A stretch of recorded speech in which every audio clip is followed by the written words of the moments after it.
மன்னார்குடி கேம்பை முடிச்சுட்டு பெரியவா பல ஊர் வழியால் சித்தமல்லி, ஆலங்காடு, பட்டுக்கோட்டை, அறந்தாங்கி வழியாக ஆவுடையார் கோவிலுக்கு வந்தா.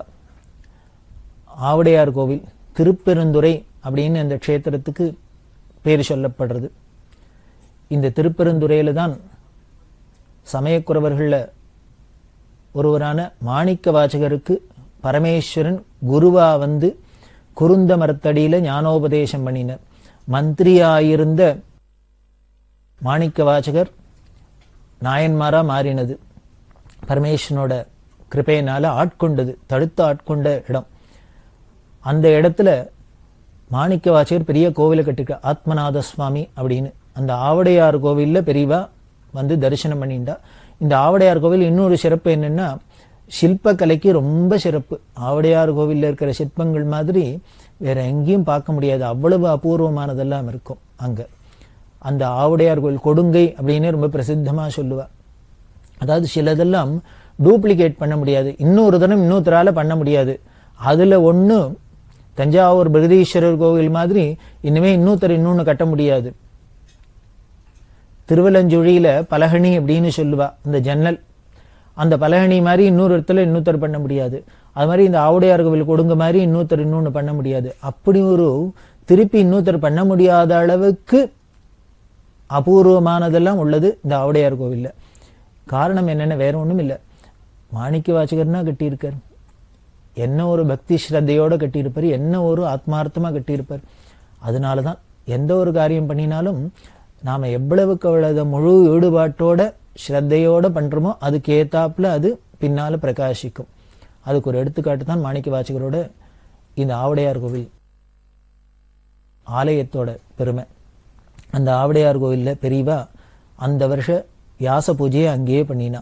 அந்த வியாச பூஜை முடிஞ்சு விஸ்வரூப யாத்திரை அப்படின்னு பண்ணுவா. அந்த விஸ்வரூப யாத்திரையில தான் திருவாடுதுறை ஆதீனம் தன்னோட கட்டளை தம்பிரானை விட்டு பெரியவாளுக்கு பிக்ஷாவந்தனம், பாத பூஜை எல்லாம் பண்ணி மரியாதையெல்லாம் பண்ணினா, மடத்து மரியாதை பண்ணினா. இந்த திருவாடுதுறை ஆதீன மரியாதைகள்லாம் பண்ண பெரியவா அங்கேருந்து கிளம்பி ஆவுடையார் கோவிலேருந்து கிளம்பி பல ஸ்தலங்களை விஜயம் பண்ணிட்டு உப்பூருக்கு வந்தா. முதல்ல சொன்னேன் ராமரால பிரதிஷ்டை பண்ணப்பட்ட மகாகணபதி அப்படின்னு. அந்த உப்பூர்ல வந்து மகாகணபதியை தரிசனம் பண்ணிட்டு நவபாஷம்னு சொல்லக்கூடிய தேவி பட்டணத்துல வந்து தரிசனம் பண்ணிட்டு நேர ராமேஸ்வரம் வந்தா. ராமேஸ்வரம் அப்படிங்கிறது உயர்ந்த க்ஷேத்திரம். ராமநாத சுவாமி பர்வதவர்தினி ராமரே பிரதிஷ்டை பண்ணினது, ராமர் கையால பிடிச்சு பூஜை பண்ணின சுவாமி. துவாதச ஜோதிர்லிங்க க்ஷேத்திரத்துல ஒண்ணு.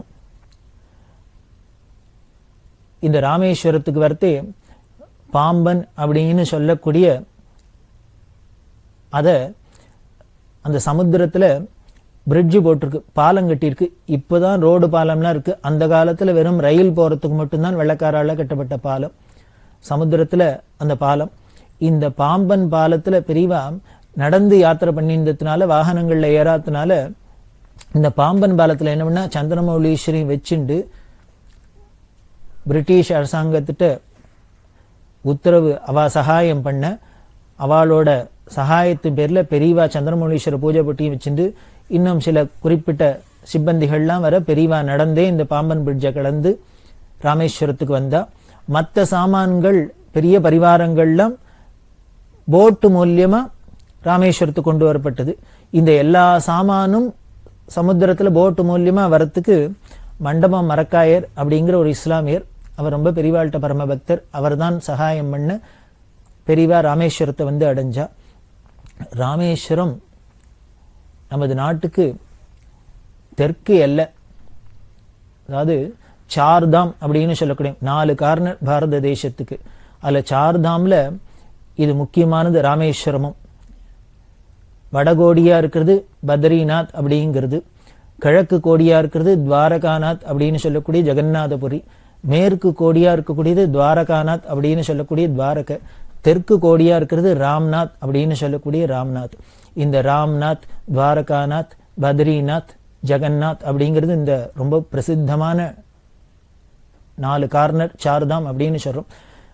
ஆதிசங்கர பகவத் பாதாள் இந்த பாரத தேசத்தோட இந்த 4 கார்னர்லையும் தான் 4 தாம்லையும் தான் 4 ஆம்நாய பீடங்களையும் பிரதிஷ்டை பண்ணினதா சங்கர விஜயங்கள் எல்லாம் சொல்றது. பத்ரியில தான் ஜோஷி பீடம் அப்படின்னு ஜோஷி மட் அப்படின்னு சொல்ற ஜோதிர் பீடம் ஸ்தாபிதம் பண்ணினர். காளிகா பீடம் அப்படின்னு துவாரகையில ஸ்தாபிதம் பண்ணினா. விமலா பீடம் அப்படின்னு ஜெகநாதபுரியில ஸ்தாபிதம் பண்ணா. சாரதா பீடம் அப்படின்னு ராமேஸ்வரத்துல பண்ணினா. இப்படி 4 இடத்துலயும் 4 ஆம்நாய பீடங்களை ஸ்தாபிதம் பண்ணினதா சொல்லப்படுறது. அதுல தட்சிணாம்நாயம் இந்த ராமேஸ்வரத்துல தான் ஆச்சாரியர்கள் ஸ்தாபிதம் பண்ணினா.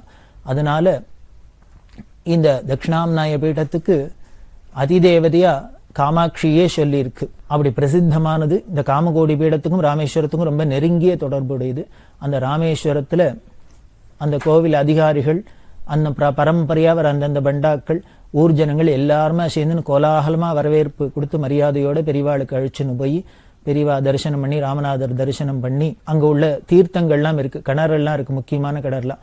அந்த தீர்த்த ஸ்நானம் எல்லாம் பண்ணின்னு லக்ஷ்மண தீர்த்தத்துக்கு போய் ஸ்நானம் பண்ணி தனுஷ்கோடிக்கு போனா. தனுஷ்கோடியில அந்த வருஷம் நவராத்திரி பூஜையை பண்ணினா. அப்படி பண்ணிவிட்டு 1922ஆம் வருஷம் புரட்டாசி மாசம் பௌர்ணமி அன்னைக்கு தனுஷ்கோடியிலேருந்து மணல் எடுத்துண்டா கங்கா ஸ்நானத்துல பிரயாகையில சேர்க்கறதுக்காக. அந்த 1922ஆம் வருஷம் தனுஷ்கோடியில இருக்கிறதே பிராமணாளுக்கெல்லாம் வேதவத்துக்கெல்லாம் தானம் பண்ணினா. கிட்டத்தட்ட 10,000 ரூபாய்க்கு மேல மதிப்புள்ள சாமான்கள்லாம் பெரியவா தானம் பண்ணினா. இது பெருசா அப்படின்னு தோணலாம். 1922ஆம் வருஷத்துல 10,000 ரூபாய்க்கு மேல மதிப்புள்ள தான சாமான் அப்படின்னா எவ்வளவு கிராண்டா இருந்திருக்கும், எவ்வளவு விமரிசையா இருந்திருக்கும் அப்படின்னு பார்த்துக்கலாம். தனுஷ்கோடியில இருக்கிறதே தான் தேச விடுதலை இயக்கம் நடந்திருந்தது இல்லையா? அதுல காந்தி மகான் என்ன பண்ணினார், கதர் ஆடை இயக்கம்னு ஒண்ணு ஆரம்பிச்சார். அதாவது அப்பெல்லாம் மேல்நாட்டிலேயும் தான் வஸ்திரம் எல்லாம் வரும், மில் துணி எல்லாம் வரும். அவ வியாபாரத்துக்காக இது இங்க கொண்டு வந்து வித்துண்டா.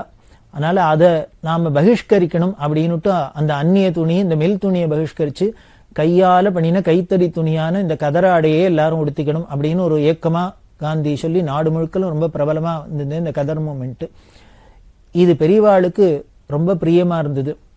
அதனால பெரியவாளும் என்ன பண்ணா, இந்த கதர் மூமெண்ட்ல நம்மளும் இதுக்கு ஒத்துழைக்கணும், காந்திக்கு ஆதரவு கொடுக்கணும் அப்படின்ட்டு இந்த தனுஷ்கோடியில இருக்கிறதை தான் மதுரையில சொல்லி 200க்கும் மேற்பட்ட கதர் வேஷ்டியெல்லாம் வாங்கிட்டு சொல்லி உத்தரவு போட்டா. பெரியவா எல்லாரும் நாளைக்கு தனுஷ்கோடியில சமுத்திரத்துல போய் ஸ்நானம் பண்ணி நாம கட்டின்னு இருக்கிற எல்லாரும் இந்த மில் ஆடையெல்லாம் தூக்கி சமுத்திரத்துல தலையை சுக்கி எரிஞ்சுட்டு இப்படி வாங்கிட்டு வந்திருக்கிற கதர் ஆடையை எல்லாரும் உடுத்திக்கணும், இதை சங்கல்பமா எடுத்துன்னு எல்லாரும் இத கதர் ஆடையை சுவீகரிச்சுக்கணும் அப்படின்னு பண்ணினா.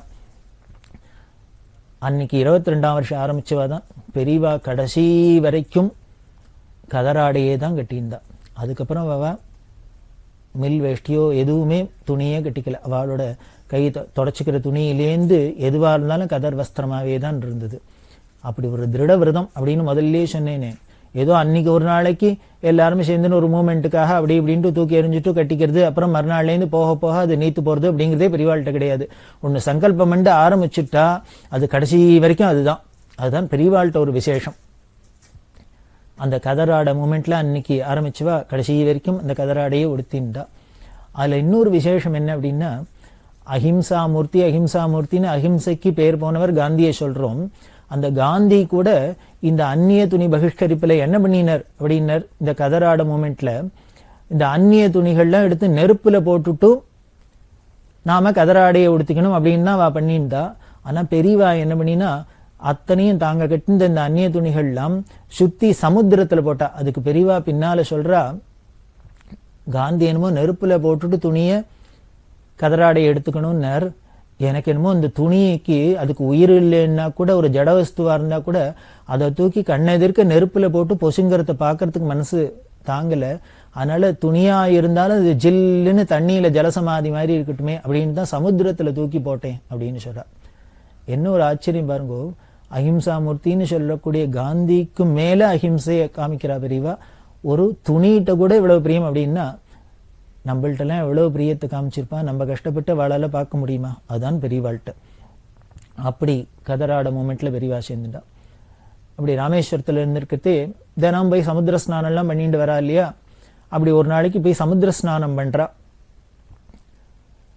பண்ணிட்டு வரத்தே பார்த்தா இந்த யாத்திரை ஸ்தலங்கள்லாம் ஒரே நிறைய பிச்சைக்காராச்சக்காரெல்லாம் ஜாஸ்தி இருப்பா.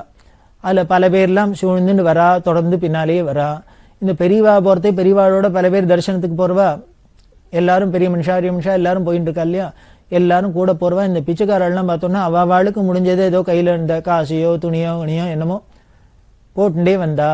இப்படி போட்டுன்னு வரதே ஒரு நாளைக்கு என்ன ஆயிடுத்துன்னா, நான் முந்தி நீ முந்தின்னு அதை வாங்கிக்கிறதுக்கு இந்த பிச்சைக்காரெல்லாம் முந்தின்னு வந்தா. அந்த தள்ளு முள்ளுல நடந்துட்டு இருக்கு. அப்போ ஒரு பிச்சைக்காரர் என்ன பண்ண, நேர பெரியவாளை வழியை மறைச்சு நின்னுட்டார். பெரியவாளோ ஸ்நானம் பண்ணிட்டும் பூஜைக்கு வந்துன்னு இருக்கா. இப்படி இவர் குறுக்க வழியை கை காமிச்சுன்னு மறிச்சுன்னு நிற்கிறார். என்ன பண்றதுன்னு தெரியல. அப்போ பக்கத்துல ஒரு மிராஸ்தார், ஒரு பெரிய கோட்டீஸ்வரர், அவர் கோபம் வந்துடுத்து. ஒரு பிச்சைக்காரன் பெரியவாளை குறுக்க வழி மறிக்கிறதாவது அப்படின்னு என்ன பண்ணார், கையில ஒரு வாக்கிங் ஸ்டிக் எடுத்துன்னு அவர் நடந்து வந்திருக்கார். அந்த வாக்கிங் ஸ்டிக்கால ஓங்கி அடிச்சுட்டு இருந்த ஆளை அடிச்சா ரத்தம் கொட்ட ஆரம்பிச்சுடுத்து. இதை பார்த்தா பெரியவாளுக்கு ஒன்னே மனசு தாங்கல. ஒன்னே அவரை கூப்பிட்டு, அந்த பணக்காரரை கூப்பிட்டு, நீங்களோ நல்லா படிச்சிருக்கீள், உங்களுக்கோ ஈஸ்வர கடாட்சம் மகாலட்சுமி கடாட்சம் நிறைய ஐஸ்வர்யம் இருக்கு. இப்படி வித்தையும் இருந்து படிப்பும் இருந்து ஐஸ்வர்யம் இருந்து இத்தனையும் இருந்ததுக்கு உங்கள்கிட்ட என்ன வந்திருக்கணும் இதனாலாம் அப்படின்னார். சாந்தம் வந்திருக்கணும், அமைதி வந்திருக்கணும், கருணை வந்திருக்கணும். எந்த ஜீவராசிகளை பார்த்தாலும் அவள்கிட்ட ஒரு பிரேம வரணும், ஜீவகாருண்யம் வர வேண்டாமா, இதுன்னா முதல்ல வந்திருக்கணும் அப்படின்னு கேட்டுட்டு, முதல்ல நாம பண்ண வேண்டியது கோபத்தை அடக்கணும். மனுஷாளா இருக்கிறா முதல்ல பண்ண வேண்டியது என்னன்னு, கோபத்தை அடக்கணும். அவர் ஏதோ பிச்சை கொடுக்குறா எல்லாரும், அப்படி அவர் கிடைக்காத பேட போறதோ அப்படிங்கிறதுனால அவர் நிற்கிறார். அவருக்கு என்ன பண்றதுன்னு தெரியல, அதனால எய்தாப்புல நின்றார். ஏன் அவர் எய்தாப்புல நிற்கப்படாதா? அதுக்காக அந்தனை நடந்துக்கோப்பா அப்படி இப்படின்னு ஹிதமா ஏதானு சொல்லி அவர் அந்தனை நடத்தணுமே வழிய, அதுக்காக கோபத்துல இப்படியா அடுத்து அடிப்பா, ரத்தம் வராப்புல அடிப்பாளா? அப்படிலாம் அவருக்கு உபதேசம் பண்ணிட்டு உடனே என்ன பண்ணார், மடத்து நிர்வாகிகளை கூப்பிட்டு, இவரை பக்கத்துல எங்க ஆஸ்பத்திரி இருக்கு உடனே அழிச்சுன்னு போய் அவருக்கு வைத்திய சிகிச்சை பண்ணி அவருக்கு என்னென்ன பண்ணணுமோ பண்ணு அப்படின்னு சொன்னார். இத பார்த்தார் அந்த மிராஸ்தார். அவருக்கு ரொம்ப மனசு தாங்கல. உடனே நம்ம அழுதுண்டே பெரியவாள்கிட்ட விழுந்து நமஸ்காரம் பண்ணி சொன்னார், எனக்கு வயசாயிடுத்து, எல்லாம் இருக்கு, ஆனா இது புரியல, நான் அவசரப்பட்டுட்டேன், தப்பு பண்ணிட்டேன், பெரியவாளால நான் திருந்துட்டேன், இன்னுமே கோபத்தை நான் கண்ட்ரோல் பண்றேன், கோபத்தை அடக்கிறேன், எல்லாத்தையும் அன்பா இருக்க கத்துக்கிறேன் அப்படின்னு அவர் பிரார்த்தனை பண்ணிட்டார். பெரியவா அனுகிரகம் பண்ணும் அப்படின்னு. அந்த பெரியவா அனுகிரகம் பண்ணாத இருப்பாளா? பெரியவா அனுகிரகம் பண்ணிட்டா. அனுகிரகம் பண்ணினாங்கிறதுக்கு என்ன சாட்சி அப்படின்னு, அன்னைக்கு அந்த பிச்சைக்காரனை அடிச்சுதான் அவர் கடைசியா கோபப்பட்டு பண்ணினது. அதுக்கப்புறம் அவர் படிப்படியா தன்னோட வாழ்க்கையில தன்னோட கோபத்தெல்லாம் அடக்கி பரமசாந்தமாயி தெளிஞ்சு ஞானியாயிருந்து பிற்காலத்துல தன்னோட கடைசி காலத்துல சந்நியாசாசிரமம் வாய்ந்து முக்தி அடைஞ்சுதான் அவரோட கதை சொல்றது. அப்படின்னா என்ன ஒரு ஆச்சரியம் பாருங்க.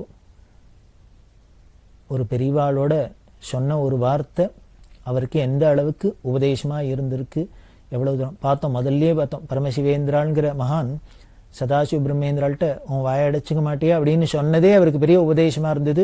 அதுக்கப்புறம் பரம மௌனியா இருந்து அவர் பிரம்மனிஷ்டரா இருந்தார் அப்படின்னு பாக்குறோம். இது எப்போ எந்த காலத்திலயும் நடந்தது அப்படின்னு சொல்றோம். இதோ இப்பவும் இந்த காலத்திலயும் நடந்திருக்கு. 1922 வருஷமும் நடக்க முடியும் அப்படிங்கிறத காமிக்கிறாப்புல இருக்கு. இதுதான் ஞானிகளோட சங்கம் அப்படிங்கிறது. 1922 வருஷம் அக்டோபர் மாசம் 10ஆம் தேதி ராமநாதபுரத்துக்கு விஜயம் பண்ணினான். இந்த ராமநாதபுரத்துல ராமநாதபுரம் ராஜா முத்துராமலிங்க சேதுபதி அவர்கள் ராஜாங்க மரியாதையோட பெரியவாளை வரவேற்று அரண்மனையில 6 நாளைக்கு வச்சிருந்தார், உபச்சாரம் பண்ணினர். அங்கேயே சந்திரமௌலீஸ்வரர் பூஜை எல்லாம் பண்ண பெரியவா விக்ஷாவந்தனம் பாத பூஜை எல்லாத்தையும் ஏத்துண்டு அந்த ஜனங்களுக்கெல்லாம் அனுகிரகம் பண்ண. அடுத்தது மானாமதுரைக்கு வந்தா. மானாமதுரை வழியால சிவகங்கைக்கு வந்தா. சிவகங்கையில அந்த சிவகங்கை சமஸ்தானாதிபதி அவரோட வரவேற்புல பெரியவா அங்க 5 நாள் தங்கியிருந்தா. அவர் உபச்சாரம் பண்ண தேவர் ரொம்ப பெரியவாள்கிட்ட பிரியமா வச்சிருந்தார். வழக்கமா என்னென்ன ராஜாங்க மரியாதை எல்லாம் உண்டோ இந்த பீடத்துக்கு அவ என்னென்னலாம் பண்ணுவாளோ எல்லாம் பண்ண, அந்த ஊர் பொதுமக்கள்லாம் பிக்ஷ பாத பூஜை எல்லாம் பண்ண, பெரியவா சிவகங்கை விஜயத்தை முடிச்சுட்டு பாண்டி நாட்டு திருஸ்தலங்கள்லாம் தரிசனம் பண்ணணுங்கிறதுக்காக வந்தா. காளையார் கோவில் அப்படின்னு பெரிய க்ஷேத்திரம், அந்த காளையார் கோவில்ல தரிசனம் பண்ணிட்டா. சோமேஸ்வரர் இன்னும் சுந்தரேஸ்வரர் முதலான சுவாமிகள்லாம் தரிசனம் பண்ணிட்டு மாணிக்க வாசகரோட அவதார ஸ்தலம் திருவாதவூர் அப்படின்னு பேரு. அந்த திருவாதவூருக்கு பெரியவா விஜயம் பண்ணினா. இந்த திருவாதவூர்ல இருக்கிறதே சிவகங்கை சமஸ்தானத்தை சேர்ந்தவாள்லாம் தக்க ஏற்பாடெல்லாம் பண்ண திருவாதவூர்ல தரிசனம் பண்ணிட்டா. அதுக்கப்புறம் நாட்டரசங்கோட்டை, சோழபுரம், மதகுப்பட்டி வழியால திருக்கோஷ்டியூர் அப்படிங்கிற இடத்துக்கு வந்தா. இது ஒரு பெரிய வைஷ்ணவ திவ்ய தேசம். சுவாமி சௌமிய நாராயண பெருமாள் அப்படின்னு இந்த சௌமிய நாராயணரை தரிசனம் பண்ணிட்டு அங்க பிராகாரத்துல ஒரு சிவலிங்கம் இருக்கு, சரபேஸ்வரர் அப்படின்னு. பெருமாள் கோவில்ல இருக்கிற பிரசித்தமான சிவலிங்கம் இவர். அந்த பரமேஸ்வரனை தரிசனம் பண்ணிட்டா. அதுக்கப்புறம் திருப்பத்தூருக்கு விஜயம் பண்ணினா. தளிநாதர் அப்படின்னு ரொம்ப விசேஷம் திருப்பத்தூர்ல. அந்த திருப்பத்தூருக்கு தரிசனம் பண்ணிட்டு இளையாத்தங்குடிக்கு திரும்பி வந்தா. அப்படி வார்பட்டு வழியால பிரான்மலைக்கு வந்தா. இந்த பிரான்மலையில சொனையெல்லாம் உண்டு. அந்த சொனையிலெல்லாம் போய் ஸ்நானம் பண்ணி மேலூர் வழியா திருமாலிருஞ்சோலை அப்படின்னு சொல்லக்கூடிய அழகர் கோவிலுக்கு வந்தா. அழகர் கோவில்ல நூபுரகங்கை அப்படின்னு ரொம்ப விசேஷம். நூபுரகங்கையில ஸ்நானம் பண்ணா. அருவி இருக்கு, அருவியில ஸ்நானம் பண்ணி சுந்தர்ராஜரை தரிசனம் பண்ணிட்டா. இதுவேதான் முருகனுக்கு பழமுதிர் சோலை அப்படின்னு அறுபடை வீடுல ஒன்னா சொல்லப்படுறது. அதையும் தரிசனம் பண்ணிட்டு மதுரைக்கு வந்தா. 1922 வருஷம் நவம்பர் மாசம் 12ஆம் தேதி மதுரை விஜயம். இந்த மதுரையில ரொம்ப பெரிய வரவேற்பு, ரொம்ப ஆயிரக்கணக்கான ஜனங்கள். இல்ல ஒரு மாசம் போல மதுரையில இருந்தா பெரியவா. அந்த மதுரையில இருந்த ஒரு மாசமும் எப்படி இருந்தது அப்படின்னா மதுரையே கோலாகலமா இருந்தது. அப்படி இருக்க மீனாட்சி, சுந்தரேஸ்வரர் எல்லாரையும் தரிசனம் பண்ணிட்டு தாமிரபரணி தீரத்துக்கு பெரியவா விஜயம் பண்ணினா. திருநெல்வேலி ஜில்லாக்கு பெரியவா விஜயம் பண்றா. இவா திருமங்கலத்துல புறப்பட்ட பெரியவா வாத்திராயிருப்பு வழியால ஸ்ரீவில்லிபுத்தூர் வந்தா. ஸ்ரீவில்லிபுத்தூருங்கிறது வைஷ்ணவ திவ்ய தேசங்கள்ல ரொம்ப முக்கியமானது. ஆண்டாளோட அவதார ஸ்தலம். பெரியாழ்வார் அங்கதான் இருந்தார். அந்த ஸ்ரீவில்லிபுத்தூர்ல தான் அதையே ஆயர் பாடியா பாவிச்சு ஆண்டாள் திருப்பாவி பாடினதெல்லாம் எல்லாம் இந்த ஸ்ரீவில்லிபுத்தூர்ல தான்.